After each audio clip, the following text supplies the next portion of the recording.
Hello everyone, welcome to CAP Academy. So, in the previous lecture, we have discussed the resonance in a network theory. तो resonance में हम लोग series resonance and parallel resonance complete किए हैं. उसके बाद कुछ न्यूमेरिकल डिस्कशन किए थे. ठीक है, तो उसके अगर रिगार्डिंग कोई भी रेजोनेंस के रिगार्डिंग कोई भी डाउट है तो you can join our Telegram link which is given in the description box. तो चलिए आज हम स्टार्ट करेंगे the transient analysis, the another chapter transient analysis. Okay, तो transient analysis is very important for GATE point of view. Okay, तो कोई भी आप प्रीवियस ईयर के गेस्ट क्वेश्चन देखेंगे तो क्या होगा, ट्रांजिएंट एनालिसिस से एक क्वेश्चन आना ही है.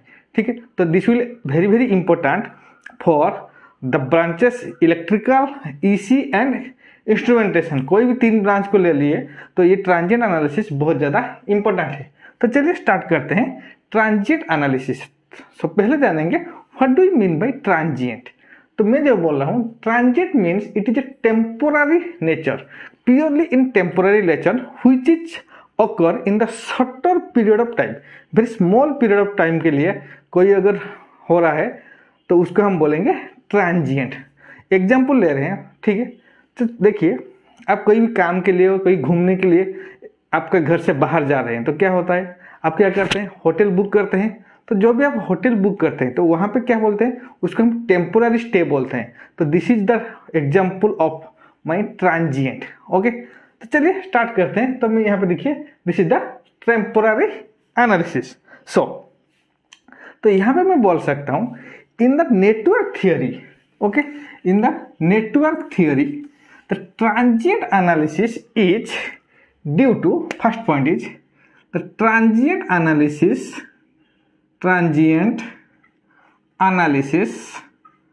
or transient function is due to the presence of the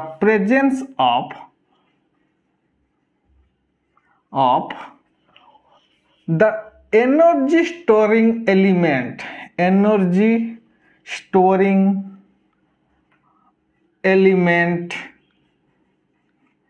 in the network.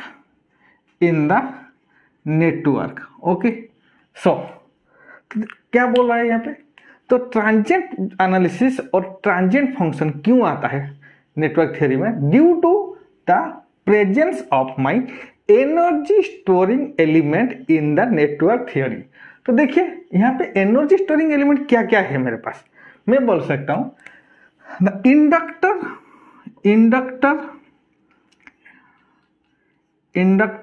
L and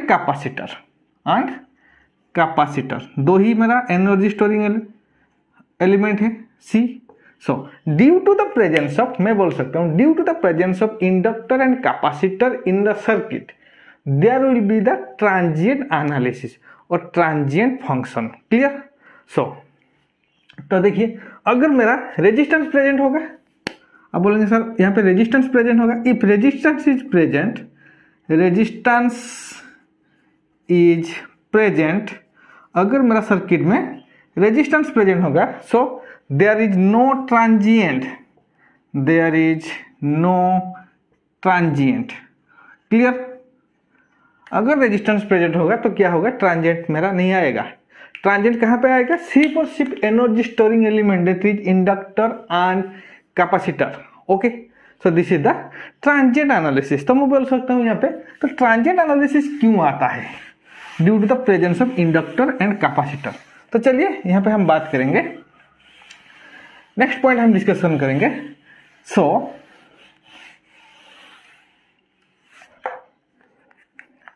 कोई भी अगर स्टेट चेंज होगा मेरा इंडक्टर कैपेसिटर में तो मैं बोलूंगा the inductor L and C can not change the energy instantly, can not change the energy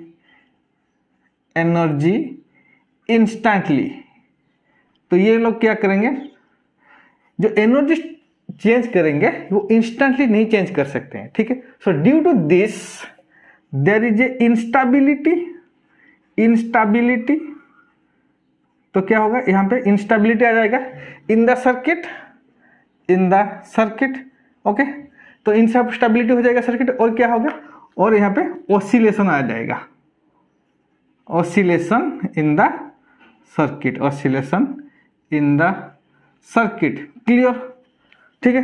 तो क्या हुआ, तो transient analysis is due to the presence of my energy storing element that is inductor and capacitor. Clear, अगर network में मेरा resistance आएगा तो क्या होगा, वहां पे मेरा ट्रांजिएंट एनालिसिस नहीं आएगा, ठीक है, क्योंकि it will not dissipate energy और it will not storing energy.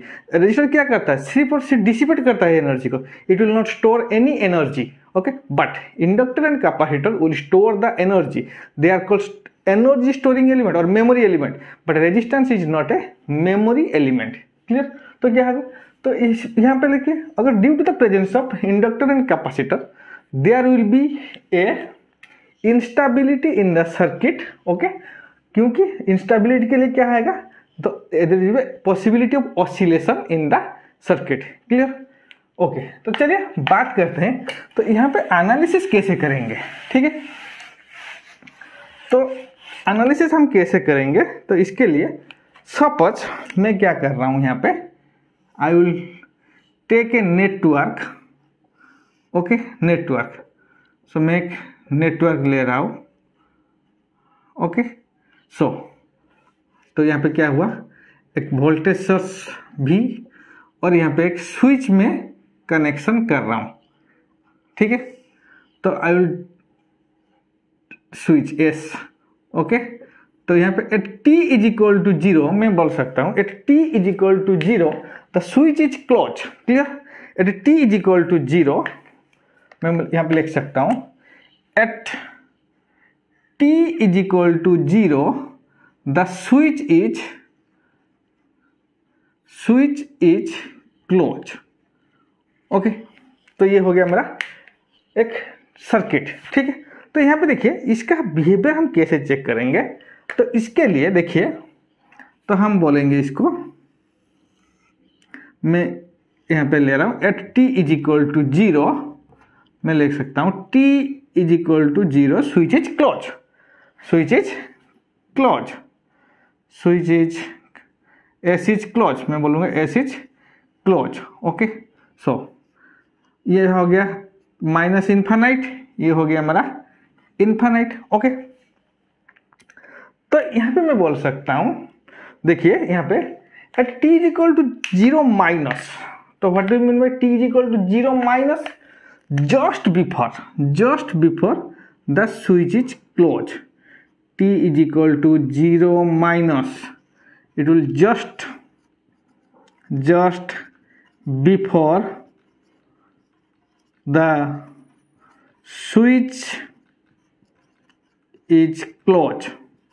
okay, next is at t is equal to 0 plus, t is equal to 0 plus, इसका मतलब just after the switch is closed। Okay, तो t time t is equal to 0 में switch close हो रहा है, उसके just before में तो जो भी मेरा मेमोरी एलिमेंट है उसका रेस्पॉन्स कैसा था। ओके, और स्विच ऑन होने के बाद at t is equal to 0 plus just after the switch is close the memory element का रेस्पॉन्स कैसा होगा, तो उस एनालिसिस को हम बोलेंगे ट्रांजिएंट एनालिसिस। ओके, तो उसके पहले t is equal to minus infinite, अगर ये जो 0 में स्विच ऑन क्लोज हो रहा है उसके पहले, बहुत पहले, ये हो गया मेरा, that is my steady state change नहीं हो रहा है। ओके, तो उसके बाद इसको हम बोलेंगे t is equal to infinite को भी हम बोलेंगे स्टेडी स्टेट। ओके, तो हमको क्या करना है, हमको जो मेमोरी एलिमेंट प्रेजेंट है मेरा इंडक्टर और कैपेसिटर, उसका बिहेवियर चेक करना है at t is equal to 0 minus से लेके t is equal to 0 plus, just before that switch is close and at the time of switching and just after the switch is close. तो ये हो गया हमारा state of, ये temporary in nature, so this is the transient analysis. तो उसको हम analysis करेंगे, ठीक है। तो मैं यहाँ पे बोल सकता हूँ मेरा total, so the total response the total response, okay, total response is equal to natural response, okay, natural response plus forced response, okay, forced response, clear।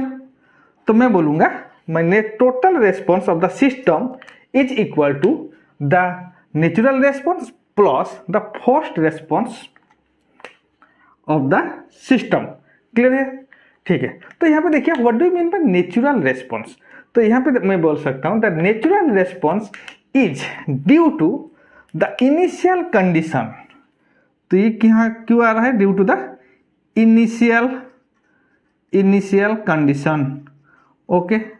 और मैं बोलूंगा इसको हम बोलेंगे due to the source free condition, okay, source free condition. तो ये जो initial condition और सोर्स फ्री कंडीशन ये कहाँ पे आएगा, यहाँ पे आएगा सिर्फ और सिर्फ मेरा एनर्जी स्टोरिंग एलिमेंट में आएगा, that is inductor and capacitor, okay. तो ये natural response is for initial condition और इसको हम बोलेंगे सोर्स फ्री कंडीशन, क्लियर। तो यहाँ पे देखिए, यहाँ पे नेचुरल रेस्पॉन्स क्या होता है, सिर्फ और सिर्फ ट्रांजिएंट रेस्पॉन्स होता है, ट्रांजिएंट रेस्पॉन्स होता है, ठीक है। तो natural response means it will be a transient response, और मैं बोलूंगा उसको it is a temporary response, clear. Natural response means there will be initial condition number 1, number 2 it will comes in the source free condition and इसको हम बोलेंगे transient response और मेरा temporary response. This is my natural response of the system, okay. तो forced response क्या हो जाएगा मेरा, तो चलिए forced response means it will for excitation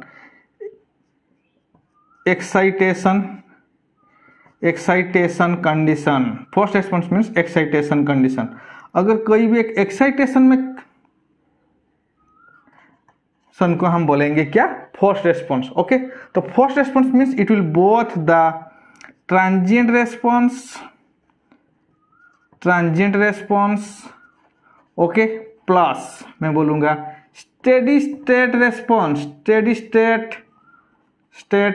response, clear, ठीक है।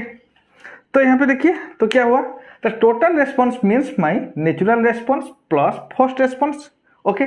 So natural response means it will comes for initial condition and source free condition. तो यहाँ पे हम बोलेंगे it will come, natural response में इट विल ट्रांजिएंट रेस्पॉन्स और temporary response, clear. और forced response it will comes for excitation condition. So forced response means it will both the transient response as well as my steady state response, clear, okay। now उसके बाद हम देखेंगे इसको categorise करेंगे DC और AC में, okay, DC और AC में। तो अगर हम उसको कैटेगराइज करेंगे सो द ट्रांजिएंट रेस्पॉन्स, मैं बोलूंगा कंक्लूजन ड्रॉ करूंगा, क्या है, it is very very important. The transient response is very severe in DC, okay। The transient response is very much severe in DC, but it is less severe in AC, okay। तो मैं अगर यहाँ पे देखूंगा तो transient analysis को मैं दो ही डिवाइड कर रहा हूँ, दो पार्ट में, one is DC transient, another is AC transient, ठीक है। मेरा 90% ट्रांजिएंट एनालिसिस में डीसी में एनालिसिस करूंगा, क्लियर। 90% जो हो गया मेरा ट्रांजिएंट एनालिसिस सिर्फ और सिर्फ डीसी में एनालिसिस करेंगे। So transient response is very much severe in DC, और 10% जो रह गया उसको हम एसी में एनालिसिस करेंगे। तो फर्दर हम ट्रांजिएंट एनालिसिस को डिवाइड करते हैं DC transient and AC transient, clear है। तो DC transient is very much severe and it is less severe in AC, clear. तो नेक्स्ट हम देखेंगे what is the transient behaviour, clear, what is the transient behaviour of the circuit element that is L, C and R। Okay, अगर resistor में transient का behaviour कैसे हो रहा है for t equal to 0 minus से लेकर t equal to 0 plus, and अगर इंडक्टर में कैसा हो रहा है और कैपेसिटर में कैसा हो रहा है। तो ये था मेरा पूरा basic of transient analysis. Clear? तो आप यहाँ पे क्या मतलब पाए हैं क्या? तो transient analysis is due to the presence of my inductor and capacitor which is the memory storing element. Okay, तो आप नहीं बोल सकते हैं कि अगर switching means transient, no, switching means not transient. Transient means if there is a present of inductor and capacitor, then it will come the transient condition, no switching condition. Transient analysis is otherwise known as switching analysis. Okay, तो next video में और next lecture में हम लोग बात करेंगे the behaviour of और transient behaviour of the circuit element that is L, C and R।